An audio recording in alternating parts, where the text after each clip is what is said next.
Let's go down to our man on the sideline with the winning coach tonight, Bob Lucey. It's great.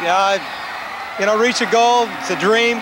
The one thing that I can say for myself, it's really exciting to give something back to our community and to be able to do something positive with a super group of kids. When they got out here tonight, I knew they were ready to go. They just start bouncing, and you can't keep them in the tunnel. They want to go. The far side, intercepted Pointer. Darren Pointer on the run back, he can go. And he will go all the way, touchdown Curtis. Short drop, looking for the fade route in the corner, touchdown Dumas.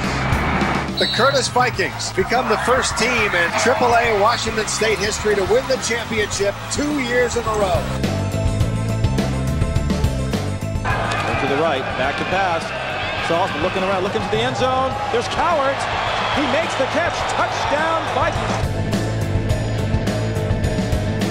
He's back to throw, pumps once, looks downfield, has a receiver open. It will be a touchdown Curtis. Curtis wins it 34-15.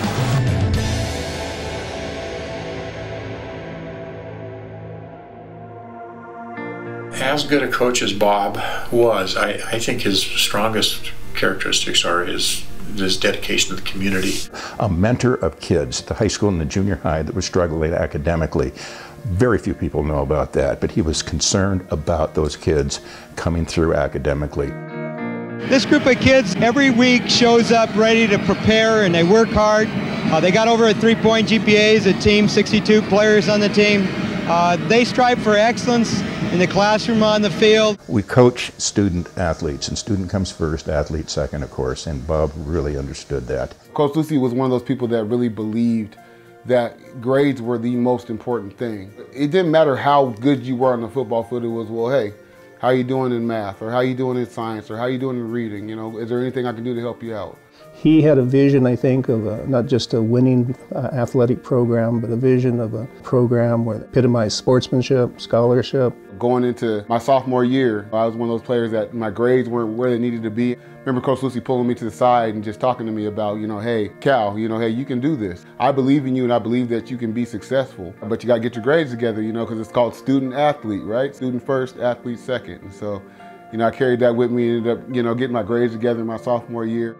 Well, for him, it was the life experience. That was definitely more important than all the wins or losses. It was, did I teach this kid to handle situations and move on and be a good person, be a good citizen. He really believed in the kids, and it was infectious. And when the kids knew that the coach believed in them and loved them, it was a very positive environment.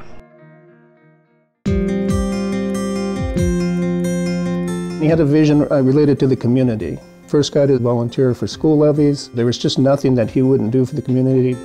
I represent UP Children's Fund, and we started this fund in 1997. The George family, Mark George, their son was diagnosed with leukemia. Went through many bouts of treatment, and it wasn't working. And so a lot of us classmates and the community came together and did a fundraiser. Joe Startini, Bob Lucey, all of us got involved. And we raised a lot of money, a lot of proceeds for Mark. So from that point, UP Children's Fund was started. Bob was instrumental in being part of that from the very beginning and to this very point. When I came to University Place, I figured out pretty quickly that one of the things that was really special about University Place, unique even, was this long tradition of community members who were invested in the schools and schools people who were invested in the community. And I had a name for them. I called them the League of Extraordinary Gentlemen, and they stretched from George Curtis, Ken Labita, Ray Beard, Earl Burnell, and so many administrators and people who worked in the district but were invested in the community beyond the district. And Bob Lucey is one of those extraordinary gentlemen. This is what we work for. Our last day's work is our best day's work, and that's our motto. And I want to wish George Curtis, who's 91 years old, a very happy birthday. And this is just super. I'm so excited for our school, our city, and everybody. Okay, he's got 3 titles now. And the importance of giving back to your community, to your school district, to whatever is important to you is a huge lesson to be taught at that age. Lots of people at that age, are, a little bit selfish, and that message was really important and really has stuck with me throughout my time since I left. I want to do what Coach Lucey brought to me, what Coach Robinson brought to me, what Coach Calvin brought to me.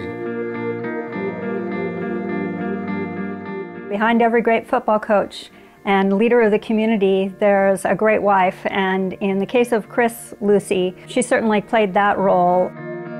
She has been a great support. They are like a tree. You got the roots, and if you have good roots, that tree is going to be strong, it's going to have beautiful flowers, it's going to grow well, and they complement each other very well. They've been a great example for me. I can't imagine how much time that woman has spent sitting on bleachers supporting her husband, but beyond her husband, supporting the school, supporting the district, supporting the community.